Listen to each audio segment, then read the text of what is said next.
Social মিডিয়ায় অনেকেই আসেন, বিখ্যাত হন, পরিচিত হন, কুখ্যাত হন, আবার হারিয়ে যান।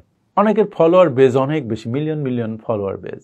কিন্তু মজার ব্যাপার হচ্ছে আপনি কিন্তু আপনার ফলোয়ার বেজ দিয়ে টিকে থাকবেন না। অনেক মানুষের সাথে আপনি কাজ করেন, এজন্য আপনি টিকে থাকবেন না।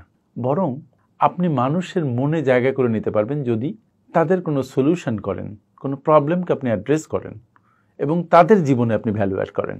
যেমন আমি চেষ্টা করি পার্সোনাল ফাইন্যান্স ম্যানেজমেন্ট নিয়ে কথা বলতে, সেলফ ডেভেলপমেন্ট নিয়ে কথা বলতে। আমার একান্ত উদ্দেশ্য আপনাদের জীবনে ভ্যালু অ্যাড করা। আমি বেশ কিছু বই লিখেছি যেটাও আপনাদের জীবনে ভ্যালু অ্যাড করার জন্য। যদি পারি তাহলে সফল, যদি না পারি তাহলে মন খারাপ হবে আমার। কিন্তু আপনারা যারা মনে করছেন যে শুধু ফলোয়ার দিয়েই মানুষের মধ্যে বেঁচে থাকবেন, আমার মনে হয় তারা ভুল করছেন। বরং আমাদের চেষ্টা করা দরকার অন্যের চিন্তা পরিবর্তনে হেল্প করা, অন্যকে তার জীবনের প্রতি আগ্রহী করে তোলা, অন্যকে অনুপ্রেরণা দেয়া, অন্যকে সফল হতে সহায়তা করা। যেমন আমি দি সাকসেস ব্লুপ্রিন্ট লিখেছি, একটাই উদ্দেশ্য যে আপনার জীবন সফল হোক, সেই সফলতার অংশীদার আমি ওখানে একটা থাকবো। Thank you.